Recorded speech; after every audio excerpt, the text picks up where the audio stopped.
हाँ जी, आज के नजर के एपिसोड में आप दोनों का स्वागत है। और जो इस वक्त जो आज का विषय रखा है वो कि जो भी हाल ही में 5 राज्यों में विधानसभा चुनाव हुए थे, उन पांच राज्यों के जो विधानसभा चुनाव के बाद जो परिणाम आए, उनमें भारतीय जनता पार्टी 3 जगह से सरकार बनाने में कामयाब रही। लेकिन जो जिन्होंने उम्मीद लगा रखी थी कि मुख्यमंत्री जैसे राजस्थान से वसुंधरा बनेंगी और उधर से मध्य प्रदेश से शिवराज चौहान बनेंगे, लेकिन ये संभावना एक तरह से अटक के रह गई।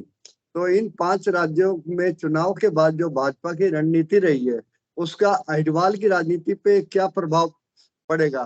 प्रेम जी, आप काफी अच्छी तरह से अहिरवाल से ही हैं, तो इसलिए आप बताइए कि इसका प्रभाव क्या पड़ेगा हमारे दक्षिण हरियाणा की राजनीति पे। देखो पवन जी, नमस्कार। नमस्कार जी, नमस्कार।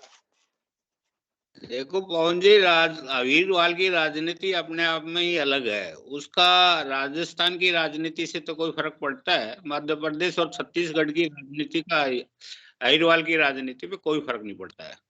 जहाँ तक सवाल है राव इंद्रजीत सिंह की राजनीति, वो एक अलग ही किस्म की राजनीति है, वो राजघराने की राजनीति है।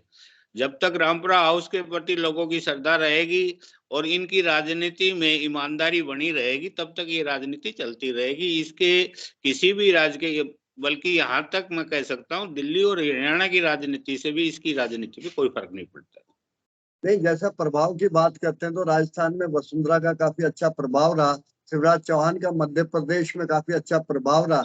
लेकिन भाजपा ने जब मुख्यमंत्री की बात आई तो उन्होंने मुख्यमंत्री मोहन यादव और इनको बनाया। अहिरवाल की राजनीति से अलग है। अगर जैसे राजस्थान में वसुंधरा का और गहलोत का टर्न बाय टर्न चलता है, वो राजस्थान में, मध्य प्रदेश में और छत्तीसगढ़ में इस बार मोदी जी का राग आ गया ना। मोदी जी का जो आया है, पहले ये सारे जितने मुख्यमंत्री थे ये अपने आप में बहुत ही बीजेपी के बड़े नेता रहे हैं। ये सारे के सारे वाजपेयी और आडवाणी युग के रहे हैं, और मोदी के आने के बाद ये वाजपेयी ने और आडवाणी युग के लोगों को तो खत्म करना ही था इसने। तो इसलिए राजनीतिक परिवर्तन हुआ, इसलिए नहीं हुआ है क्योंकि मोदी को, अब मोदी युग आ गया है। मोदी युग में मोदी को अपने आदमी चाहिए, जो उसके अपने चमचे हो, अपनी सोच हो, अपनी दिशा हो, अपना सब कुछ हो। तो ये इसलिए तो परिवर्तन। आपकी बात को ऊपर रख के प्रेम जी, क्या आप मानते हैं कि राव इंद्रजीत जी हैं जो वो मोदी के काफी नजदीक है, जबकि उनका मुख्यमंत्री हरियाणा से हमेशा 36 का आंकड़ा रहा है? ना केवल हरियाणा के मुख्यमंत्री से बल्कि अहिरवाल के जो भाजपा के पुराने कार्यकर्ता या पदाधिकारी हैं, उनसे राव इंद्रजीत का कम तालमेल रहा है। तो क्या ये एक तरह से आने वाले समय में नुकसान नहीं साबित होगा राव इंद्रजीत के लिए? राव इंद्रजीत की जो राजनीति है, जब से राव वीरेंद्र सिंह इस दुनिया से गए हैं, उसके बाद जब से रामपुरा हाउस की कमांड राव इंद्रजीत सिंह ने संभाली है, वो एक अलग किस्म की राजनीति है। वो हरियाणा की लीडरशिप के लिए हमेशा लड़ते हैं, लेकिन हरियाणा की लीडरशिप उनको मिली भी नहीं है और मिलेगी भी नहीं। उसकी कई वजह हैं, क्योंकि हरियाणा में जो लीडरशिप मिलती है वो पार्टी आधार पे है। क्षेत्रीय पार्टी आए तो अलग बात है, वो या कांग्रेस है या बीजेपी है या जो भी राष्ट्रीय पार्टी है। तो राष्ट्रीय पार्टी रामपुरा हाउस को या राव इंद्रजीत सिंह को कभी नेतृत्व नहीं देंगे, क्योंकि कारण क्या है कि जो आदमी जनता में अपना कुछ आधार रखता है, जिसके परिवार की कोई सोच या जिसके खानदान की कोई सोच कुछ राजनीति में चलती है, उस आदमी को कभी भी किसी भी जगह का सीएम का पद, मुख्य का पद कभी नहीं दिया जाता। उसका कारण है कि इसकी सोच है अपने हिसाब की। ये केंद्रीय नेतृत्व को के हिसाब से काम कभी भी ना तो करने वाला ना है। ये दूसरी बात है कि वो क्षेत्र के लिए काम करेंगे, तो केंद्रीय नेतृत्व हमेशा चाहता है कि भाई उसका यशमैन रहे। अब आपने सुना होगा हरियाणा की राजनीति में 2014 में इलेक्शन हुए अक्टूबर नवंबर में, उससे पहले खट्टर का क्या उदय था? कुछ नहीं था राजनीतिक वजूद। उसका इतना ही वजूद था कि वो ये हरियाणा के प्रभारी थे मोदी जी, तो ये उसके यहाँ साथ काम करता था। बस वो एक सिंपल सी एक वो पहचान, और उसके साथ लंबे समय तक काम किया, इसी को लेकर उन्होंने इसको मुख्यमंत्री बना दिया। तो ये सोच के चलें, कभी भी कोई क्षेत्रीय आदमी और वो जन आधार रखता और वो देश का मुखिया बनेगा, राज्य का मुखिया बनेगा, ये संभव सा नहीं होता है। वो क्षेत्रीय पार्टी बना के तो हो सकता है, लेकिन अब कभी कौशिक जी भी रामपुरा उसकी राजनीति से वाकिफ, अच्छी तरह वाकिफ है। तो कौशिक जी, आपको क्या लगता है कि क्या बाय द वे कभी अगर मुख्यमंत्री की जब बात आती है और राव इंद्रजीत का क्या उसमें रोल हो सकता है? मतलब क्या भाजपा उनको मुख्यमंत्री के रूप में आगे स्वीकार करेगी या राजस्थान का और उत्तर मध्य प्रदेश का इतिहास दोहराया जाएगा? आपने जो प्रश्न पूछा है ना, इसके लिए पहले राव इंद्रजीत को समझना होगा। राव इंद्रजीत सिंह अपने पिता के नक्शे कदमों पर नहीं चल पा रहे। इनके पिता इंदिरा गांधी से अलग होके भी लड़ गए थे, लेकिन ये नहीं तक मोदी के विरुद्ध बोल पा रहे, हालांकि मुख्यमंत्री के विरुद्ध बोलते हैं। तो इससे जो इनके अनुयायी हैं उनमें कुछ विश्वास घटा है। और जो आपका मूल प्रश्न है कि इन राज्यों के चुनाव परिणाम से क्या अंतर पड़ेगा, तो इसका मेरी बुद्धि से तो ये है कि चुनाव परिणाम आने के पश्चात जिस प्रकार वसुंधरा और शिवराज चौहान बागी हो रहे हैं और भाजपा खेमे में हड़बड़ाहट है कि 24 लोकसभा चुनाव में नुकसान हो सकता है, तो वो हरियाणा में ना हो, इस वजह से राव इंद्रजीत का भाजपा में तो कद बढ़ेगा। तो क्या ऐसा नहीं लगता कि चलो अभी राव इंद्रजीत जी भाजपा में है और लोकसभा चुनाव 2024 के पहले होने हरियाणा विधानसभा से, तो ऐसा आपको क्या लगता है, क्या वो पार्टी चेंज करेंगे या भाजपा से ही अपना गुड़गांव लोकसभा क्षेत्र से चुनाव लड़ेंगे? प्रेम जी, पहले आप बताइए कि क्या कोई परिवर्तन हो सकता है नहीं कि चुनाव से पहले, या भाजपा में ही बने रहेंगे? पवन जी, मैं अक्सर सुनता रहता हूँ कि लोग बाग हमेशा ये कहते रहते हैं कि इंद्रजीत सत्ता के हिसाब से पार्टी चेंज करता है, लेकिन आप इसके बैकग्राउंड में जाओ। 1977 में जब इन्होंने पहली बार कांग्रेस ज्वाइन करके कांग्रेस से जब इलेक्शन लड़ा था, जब इंदिरा को ज्वाइन कर लिया था राव साहब ने, उसके बाद इन्होंने लगातार 2004 तक कभी पार्टी नहीं, 9 तक 14 तक पार्टी नहीं बदली है। और ये 14 के बाद लगातार इसमें चल रहे हैं। खामखा के जो अपोजिशन वाले लोग हैं ना, ये सूर्य छोड़ते रहते हैं। ये आदमी राजनीतिक तौर पे जो है ना, जल्दी से पार्टी बदलना, ये करना, जगह बदलना, ये इनकी आदत में नहीं है। दूसरी बात ये है कि जो इलेक्शंस हुए हैं मध्य प्रदेश, राजस्थान, विशेषकर राजस्थान का, उसका हरियाणा में फर्क तो पड़ेगा, लेकिन अभी समय है। उससे पहले पार्लियामेंट के इलेक्शन में क्या रहता है, इस बात से इसकी राजनीति पे प्रभाव तो जरूर पड़ेगा। तो कौशिक जी, ऐसे भी तो संभावना है कि लोकसभा का चुनाव है वो भाजपा से राव इंद्रजीत जी लड़े, क्योंकि वो जीतने की संभावना ज्यादा है। मोदी, क्योंकि आगे जो सरकार है वो भाजपा का बनने का ज्यादा संभावना है लोकसभा चुनाव में।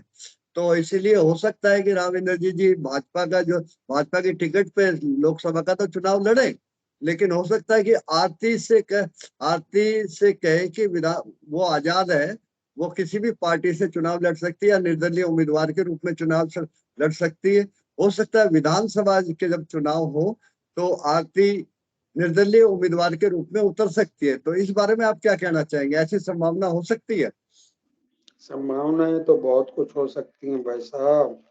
संभावनाएं तो ये भी है कि चुनाव विधानसभा के लोकसभा के साथ हो जाएंगे। संभावनाएं ये भी हैं कि मुख्यमंत्री का तो राव साहब को चांस पता नहीं मिलेगा।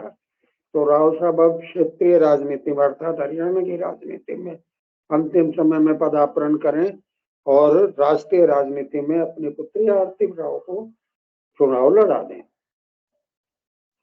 तो आप ये मान रहे हैं कि लोकसभा का चुनाव है वो राव इंद्रजीत की बजाय मतलब आरती राव लड़ेंगी? संभव है, कुछ भी हो सकता है। जिस प्रकार भाजपा की नीतियों को कोई नहीं समझ सकता, ऐसे ही मैं भी राव साहब को बहुत करीब से जानता हूँ।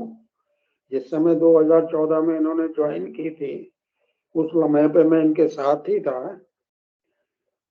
तो इनके मन की बात ना ये सुनना ज्यादा जानते हैं, कहना कम जानते हैं, और अपने अंदर क्या कहते हैं वो समझ पाना बहुत बहुत मुश्किल है। तो प्रेम जी, आपको क्या लगता है कि आप कौशिक जी की बात से सहमत हैं? मैं कौशिक जी की बात से सहमत हूं। मैं जो कौशिक जी कहना चाह रहे थे, मैं उस बात से 100% सहमत हूँ। राव साहब की जो राजनीति थी, राव वीरेंद्र सिंह की, रामपुरा उसकी, राव इंद्रजीत सिंह उससे हटके राजनीति में राव इंद्रजीत सिंह हमेशा सत्ता के साथ रहे हैं, और राव इंद्रजीत सिंह सत्ता के साथ ही चलते रहे हैं। कभी राव वीरेंद्र सिंह जो है ना, अपनी क्षेत्रीय पार्टी बना के अहिरवाल का ना क्षेत्रीय पार्टी बना के हरियाणा का मुख्यमंत्री बना था। इंद्रजीत सिंह वैसा सांस नहीं रखते हैं। अगर इंद्रजीत सिंह क्षेत्रीय पार्टी बनाए बगैर कभी भी हरियाणा के सीएम बने, मुझे संभव नहीं लगता। कोई पार्टी इसको बनाएगी नहीं, और जब तक इसका क्षेत्रीय वजूद रहेगा, उसको क्षेत्रीय पार्टी के रूप में कन्वर्ट करके या अपनी बेटी को या खुद को, दोनों को किसी राष्ट्रीय पार्टी के साथ समझौता करके अगर ये हरियाणा में आगे चले तो ये कामयाब हो सकता। तो अभी कुल मिला के देखा जाए तो क्या निचोड़ निकल सकता है कि 2024 अभी लगभग 10 दिन 15 दिन बाद कह रहा हूँ, निचोड़ सीधा से निकलता है। राव इंद्रजीत सिंह नेक इंसान है, अच्छी सोच रखते हैं, इलाके के लिए काम करते हैं, लेकिन राव इंद्रजीत सिंह में जो राजनीतिक इच्छा शक्ति है ना, वो नहीं है इतनी। वो सिर्फ जो है ना, इजी गोइंग राजनीति करते हैं, और राजनीति में जिस व्यक्ति का जनाधार हो उस आदमी को उग्र रूप से चलेगा, जैसे राव वीरेंद्र सिंह चलते थे, तब तक उसको कोई आदमी इतना भाव नहीं देता। कारण क्या है कि जहां तक बात है, पहले कांग्रेस में थे तो कांग्रेस भी यही सोचती थी कि राव इंद्रजीत सिंह है, शरीफ है, मना लेंगे, बातचीत करेंगे। अब मोदी साहब भी यही सोचते हैं कि इंद्रजीत सिंह को एक दिन बुलाएंगे, थपकी मारेंगे और मना लेंगे। और राजनीति में ये मनाने वाली बात है ना, ये मनने वाली बात है ना, ये चलती नहीं है। राजनीति को रिश्तेदारी थोड़ी है, कोई पारिवारिक वातावरण थोड़ी है, एक सोच होती है। इसकी सोच है कि भाई इस क्षेत्र के विकास करे, जनता का विकास करे, उसको लीडरशिप देने के लिए ना कुछ अलग से करना पड़ता है। राव इंद्रजीत सिंह में नहीं है। राव इंद्रजीत सिंह समझौतावादी है। तो अब जैसा कि हम देख रहे हैं, मतलब 2 बार कांग्रेस में वो लगातार चुनाव मतलब मंत्री रहे, और भाजपा में भी 2 बार लगातार रहे, लेकिन ये है कि जो उनको पद दिया गया वो कोई जिम्मेदारी का पद नहीं था केंद्र में। आप ये मान लो कि उनकी शराफत का एक अंदाजा इसी बात से लगा सकते हो कि 2004 में जब वो केंद्र में दूसरी बार सांसद बन के गए थे, तो इन्होंने केंद्र में रक्षा राज्य मंत्री बनाया था, और उनका कद घटा के 20 साल हो गए। 20 साल में तो किसी का भी प्रमोशन हो जाता है। 20 साल में वही की वही है। अब यही नहीं पता उनके पास पोर्टफोलियो क्या है आम आदमी को। तो इस बात का नहीं लगाते कि वही उनकी शीलता का दुरुपयोग कर रही है पार्टियां। नहीं, उसको मेरे ख्याल से तो देखो, ये उनका अपना डिसीजन, मेरे ख्याल से तो उसको राजमंत्री की जरूरत ही नहीं है। जैसा कौशिक साहब कह रहे हैं, उनको बाहर निकल के आरती की अपनी अध्यक्षता में अपनी क्षेत्रीय पार्टी बनाए और आगे निकले, और कांग्रेस के साथ या बीजेपी जिसके साथ भी समझौता करेंगे वो सत्ता में आएगी। कोई तो शक नहीं। आप सहमत है कि इंसाफ मंच का पुराने एक बार फिर से जीवित करना पड़ेगा अगर राव इंद्रजीत को राजनीति में सक्रिय रहना? मैं इस बात से सहमत हूँ। दक्षिण हरियाणा में अगर नेतृत्व कोई ला सकता है तो राव इंद्रजीत सिंह ला सकता है, और इसको यहाँ से हटके लड़ना पड़ेगा, तब संभव है। मतलब उनको लोकसभा के चुनाव की तरफ ध्यान ना देके विधानसभा के चुनाव उन्होंने लोकसभा और विधानसभा में जाने तक सीमित नहीं रहना चाहिए। उन्होंने अपने इंसाफ मंच को आगे बढ़ाना चाहिए, और जिसको जरूरत होगी वो समझौता कर लेंगे। अभी जैसा कि एक हम मानते हैं कि 10 सीटें लगभग अहिरवाल क्षेत्र की, और लगभग 10 के अलावा जो और 10 सीटें हैं, 10 से लेके 12 सीटें, उन पे राव इंद्रजीत जी का अच्छा प्रभाव है। तो फिर आखिर क्या कारण था कि वो इंसाफ मंच को एक शुरुआत करते हैं, फिर बैक फुट पे आ जाते हैं? फ्रंट फुट के बाद बैक फुट पे क्यों आते हैं? फिर उनको कंटिन्यू करना चाहिए। आप मंच को लेके बना के आगे बढ़ेंगे ना, तो जो भी पार्टी है, चाहे कांग्रेस है, बीजेपी, अपने आप इसके दरबार में आ जाएंगी और किसी एक के साथ समझौता करके इसको इलेक्शन लड़ना चाहिए, कामयाब होंगे, कोई शक नहीं है। तो कौशिक जी, आपकी क्या राय है इस विषय में? मैं बहुत कुछ इनकी बात से सहमत हूँ। वर्तमान में स्थिति ऐसी है कि ये दो अब 10 साल से भाजपा में गए हैं। आपका रेवाड़ी है, गुड़गांव है, पुराने काम कांग्रेस के टाइम के भी अटके हुए हैं, ये कराने में कामयाब नहीं हो पा रहे। और वर्तमान में जो इनकी स्थिति है, ये तो कह रहे हैं, आप भी कह रहे हो 10-12, इनके साथ जो सांसद हैं, धर्मवीर हो गया, रमेश कौशिक हो गया, और आजकल तो कुछ सुनना चाह रहे हैं कि अरविंद शर्मा के साथ भी इनके संबंध अच्छे हैं, और ये सब मिलके अगर अपनी तैयारी कर लेते हैं। दुष्यंत चौटाला उदाहरण है, 10 सीटें जीत के उप मुख्यमंत्री बन गया। ये 20-25 सीटें जीत सकते हैं, और वर्तमान में जो हालत है ना, इनके साथ कांग्रेस के भी बहुत आदमी आ सकते हैं और भाजपा के तो ही आ जाएंगे, और कोई बड़ी बात नहीं है कि सबसे बड़ी पार्टी के रूप में भी ये उभर जाए। ऐसी स्थिति में ये, जैसा कि प्रेम जी ने कहा कि मुख्यमंत्री नहीं बन सकते, संभव है मुख्यमंत्री बन सकते हैं, परंतु हौसला ये चाहिए कि बीजेपी और मोदी के खिलाफ खड़े होने की हिम्मत चाहिए। अब वो उन्हें पता है कि उनके इतनी हिम्मत है या नहीं है। अब एक अहम सवाल, जो आखिरी सवाल है, वो मैं ये आप लोगों से पूछना चाहूंगा। जैसे कि अभी 5 राज्यों में चुनाव हुए, उनमें से 5 राज्यों में क्या हुआ कि लोगों का रुझान था वो राष्ट्र पार्टी की तरफ था, चाहे वो कांग्रेस हो चाहे भाजपा हो। तो जो स्थानीय पार्टी थी उनको अहमियत वोटरों ने कम दी। तो क्या स्थानीय पार्टी अगर बनाते हैं राव इंद्रजीत जी, तो क्या उनको उतना समर्थन मिलेगा? ऐसा है, हर स्थान की ना आजकल राजनीति केंद्रित हो रही है प्रजातंत्र से उठ के राजतंत्र की ओर। आप पार्टी है केजरीवाल पे लड़ती है, मोदी का नाम है, यहाँ जो सांसद हैं या जो विधायक हैं सब मोदी का नाम लेते हैं। और हरियाणा में जो स्थिति है मुख्यमंत्री मनोहर लाल की, वो ये है कि उन्होंने सब पार्टियों को बांट दिया है। उन्हें मालूम है कि मेरा जनाधार घट रहा है, मेरी बात पे विश्वास नहीं करते। उस बात का प्रमाण कल विधानसभा में मिला है, जो वो कहते हैं कि मैं गीता की सौगंध खा के कहता हूँ। इसका अर्थ उन्हें ये एहसास है कि जनता उनकी बात पे विश्वास नहीं करती। और विधानसभा के अंदर जहाँ सौगंध संविधान की खाई जाती है, संविधान की सौगंध खा के आए हैं, वो गीता की सौगंध खा रहे हैं। इसका मतलब उनके अंदर की कमजोरी बोल रही है, उन्हें है कि जनता उनकी बात पे विश्वास नहीं करती। लेकिन उनका जीतने का जो जज्बा है ये है कि एक तरफ जेजेपी लड़ेगी, एक तरफ आईएनएलडी लड़ेगी, एक तरफ कांग्रेस लड़ेगी, एक तरफ आप लड़ेगी, एक तरफ राजकुमार सैनी की पार्टी लड़ेगी। इस तरह से इतनी बढ़ जाएंगी, और हमारा भाजपा को जो कमिटेड वोट 20-25% है, उससे हम अपनी सरकार बना पाएंगे। ऐसी स्थिति में, हरियाणा की स्थिति में आप देख लीजिए, हरियाणा में राव इंद्रजीत सिंह का जहां आशीर्वाद रहा है, वो दक्षिणी हरियाणा से जीती है पार्टी, चाहे राष्ट्रीय हो चाहे वो।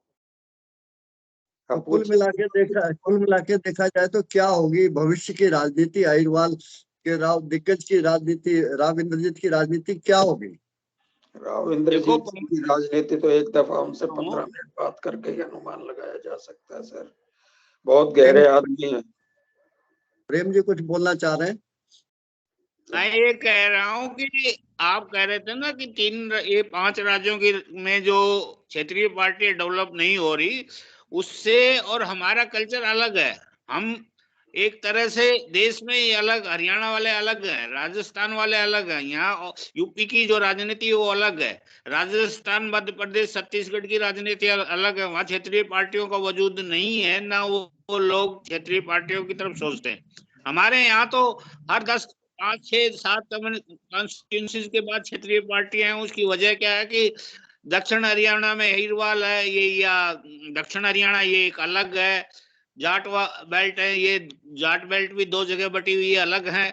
और दूसरी कुछ ऐसी पार्टियां, जैसे कहने का मतलब जो कौशिक साहब कह रहे थे कि खट्टर का यही है कि ये 5-6 पार्टियां अलग अलग अपना इलेक्शन लड़े तो बिल्कुल बीजेपी आ जाएगी, लेकिन ऐसा नहीं होगा मेरे ख्याल से।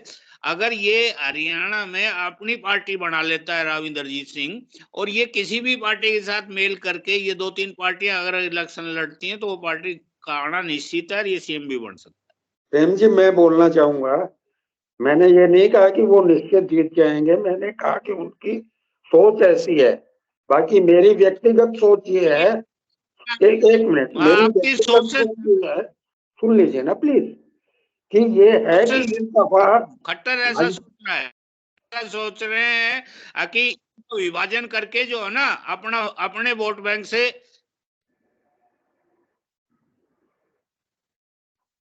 हाँ जी कौशिक जी आपकी बोलिए। बात से सहमत। मैं ये कह रहा हूँ, प्रेम जी 1 मिनट सुन लीजिए फिर बोलना, मैं सुनूंगा।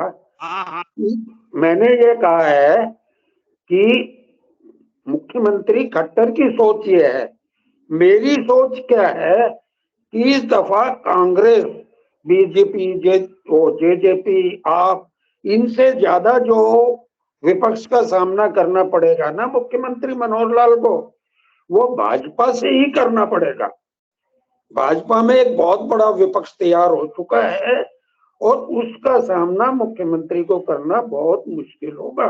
ऐसी स्थिति में या तो कांग्रेस आएगी या हैंग असेंबली आएगी, और ये जैसे जो है ना कोई रीजनल पार्टी हिम्मत करेगी। अब देखिए ना, क्या जजपा है, क्या इल्लो है, दावा करते हैं सरकार बनाएंगे। आप जिसका वजूद कहीं नहीं, जिसका कोई आदमी नहीं, कोई कार्यकर्ता नहीं, वो दावा कर रहे हैं बनाएंगे। और इनके साथ तो मेरे हिसाब से इस वक्त अगर जनाधार के हिसाब से कहा जाए तो सबसे बड़े नेता राव इंद्रजीत सिंह हैं हरियाणा में, अहिरवाल में नहीं, हरियाणा में। अब आप पूछिए, क्या पूछना। नहीं प्रभाव, फिर प्रभाव जैसा आप बोलिए प्रेम जी। मैं बोल, हाँ बोलिए। ये कौशिक साहब ने 100% बात कही है, सही कही है। मैं कौशिक साहब मेरी बात को समझ नहीं पाए। ये भजन लाल की अपनी व्यक्तिगत पॉलिसी है कि भाई ज्यादा से ज्यादा पार्टियां बन जाए और ज्यादा से ज्यादा लोग अलग अलग लड़े, तो ताकि हमें फायदा हो जाए। बात, मैंने ये नहीं कहा कि उनकी लीडरशिप को बीजेपी से चैलेंज मिलेगा, कहाँ से मिलेगा वो एक अलग विषय है। बात सिर्फ ये है कि राव इंद्रजीत सिंह के पर बात चल रही थी, तो राव इंद्रजीत सिंह, इसमें कोई शक नहीं, हरियाणा में इस टाइम व्यक्तिगत तौर पे सबसे बड़ा लीडर है वो, जिसका जनाधार है, इसमें कोई शक नहीं है। कौशिक साहब सही कर रहे हैं, लेकिन वो हरियाणा की कमांड तभी संभाल सकते हैं जब अपनी क्षेत्रीय पार्टी बनाए, नहीं ये राष्ट्रीय पार्टियां उनको मौका नहीं देंगी। मैं एक और बात और कहना चाहूंगा, आप शायद हंसेंगे मेरी बात पे, कि इस दफा दिल्ली दरबार को तय हरियाणा करेगा। और हरियाणा में अगर कहें कि राव इंद्रजीत या दक्षिणी अहिरवाल करेगा तो अनुचित नहीं होगा। इसके पीछे तथ्य मैं देता हूं। जिस समय मुख्यमंत्री बने हमारे नरेंद्र मोदी जी, यहाँ के प्रभारी थे, सीधे जाके बन गए थे, विधानसभा चुनाव नहीं लड़ा था। और जिस वक्त प्रधानमंत्री बनने की बात आई तो पहली रैली आपके रेवाड़ी में की थी, और वो राव इंद्रजीत के समर्थन से की थी। तो भाग्योदय लोग तो कहीं गुजरात से होता है, मैं कहूंगा उनका भाग्योदय तो यहाँ होता है। और अभी आपने जिक्र किया था मनोहर लाल का, अरे मनोहर लाल उन दिनों इनके साथी थे, उसके बाद राजनीति से गायब हो गए थे, नौकरियां भी करते रहे थे, और फिर यही लाए थे। पहली दफा विधायक बनते थे, मोदी जी के मित्र थे, उन्होंने बना दिया। तो नहीं कुल वो मिला के ये वर्तमान में जो हरियाणा की राजनीति तय करेगी ना, वो सेंटर की राजनीति वही चलेगी। यानी छोटा कुल मिला के आप दोनों की राय ये है कि राव इंद्रजीत को जी को लोकसभा चुनाव ना लड़के विधानसभा चुनाव लड़ना चाहिए और अपनी क्षेत्र पार्टी का गठन करना चाहिए, और फिर मुख्यमंत्री या उप मुख्यमंत्री बनने का दावा करना चाहिए। मुझे लगता है कि आप दोनों इस बात से सहमत होंगे। बिल्कुल, मैं इस बात से सहमत कहूंगा, हूँ। अगर रामपुर हाउस की सियासत को कायम रखना है तो राव इंद्रजीत सिंह को हिम्मत करके अपनी अलग पार्टी का गठन करना होगा। आप प्रेम जी, एक आप भी सहमत? कहूंगा, एक पवन जी, एक बात कहूंगा मैं, इसको इससे पहले डिबेट का कंक्लूजन हो तो मैं एक बात कहूंगा कि राव इंद्रजीत सिंह राजनीति की इतनी लंबी बारी खेल चुके हैं और वो अपने वजूद को काफी बार टटोल चुके हैं, उनके पास उनका राजनीतिक वजूद है। अब वो राजनीति के आखिरी पड़ाव पे चल रहे हैं, तो इस टाइम उन्होंने एक हिम्मत करके, साहस करके अपनी क्षेत्रीय पार्टी का गठन करना चाहिए। और मैं जहां तक कहता हूं कि संभावित ये है वो कांग्रेस के साथ समझौता करके आगे बढ़ सकते हैं और डेफिनेट वो चीफ मिनिस्टर बन सकते हैं। लेकिन अगर वो किसी पार्टी, राष्ट्रीय पार्टी में रह के वो सांसद बन सकते हैं, मंत्री बन सकते हैं, इससे आगे नहीं जा सकते। अगर उनको अपनी आखिरी पड़ाव में अपने को आजमाना है तो क्षेत्रीय पार्टी बना के लड़े लोग उसके साथ। आज के एपिसोड में बस इतना ही। अब इसका प्रभाव देखते हैं कि आम जनता पे, वोटरों पे, अपने अहलवाल पे क्या प्रभाव पड़ता है और उनके क्या कमेंट्स हमारे पास आते हैं, क्या हमारी इस डिबेट को वो स्वीकार करते हैं। और इसी के साथ ही हमारे कार्यक्रम में आने के लिए आप दोनों का धन्यवाद। नमस्कार भाई साहब, नमस्कार, आपका भी बहुत बहुत धन्यवाद।